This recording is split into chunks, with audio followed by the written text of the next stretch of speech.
NCP is meeting to take stock of more and more trouble from the allies. The NCP is meeting to take stock of the latest political developments. The meeting, chaired by Agriculture Minister and Party Chief Sharad Pawar, is being attended by all the senior leaders of the party. In fact, the NCP has opposed the price rise imposed by the UPA government. It's likely that the party will also deliberate on the possibility of mid-term polls. Javed Ansari, political editor, now joins us on the phone line. The NCP of late, Javed, is sending very mixed signals to the centre. On the one hand, through the entire Bharat Bandh, they stood by the UPA saying that such protests are pointless.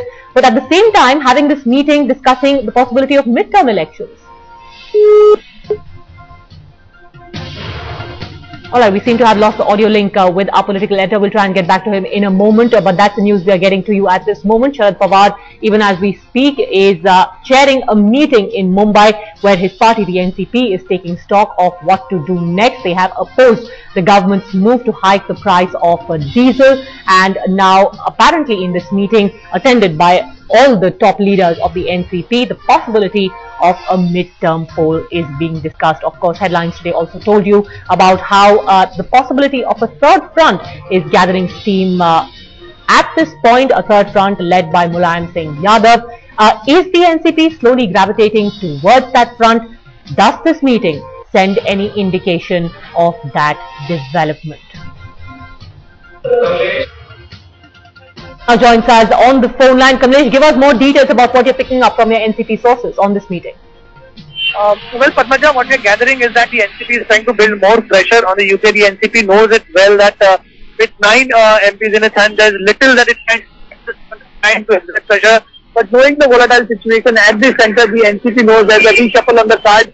So in case if there is a possibility of getting better portfolios, some portfolios, NCP can do it can only do this at this point of time and exert more pressure on the Congress.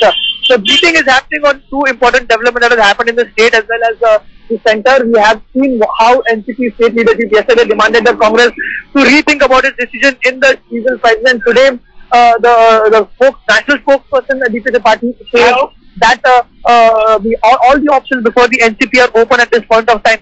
So the NCP clearly is in a mood to exert more pressure. What happens exactly will only be seen once the meeting is over, what exactly was discussed in the meeting, because all top leaders of the state, including Sharad Pawar himself, are present in the meeting.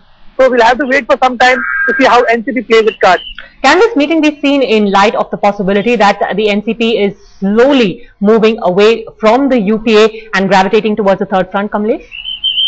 Well, this decision will not be very easy for the NCP, though, as I said earlier, NCP has little that it can do at the centre with 9 MPs, but the NCP is an equal stakeholder here in the state as well. So any decision that the NCP takes at the centre is certainly going to have its ramifications in the state politics as well. NCP and the Congress have a government here in Maharashtra, and the NCP is an equal stakeholder. So even if NCP takes a decision, say for example it decides to go with the third front, the NCP cannot have a dual stand of going with the third front in the centre and then having an alliance with the Congress. So all possibilities, all the pros and cons, all political combinations will be thought at this meeting, because it's been 2 hours, Padmaja. The meeting is on. It's a marathon meeting, 2 hours, still the meeting is on. We'll have to wait and see what exactly conspired in that meeting.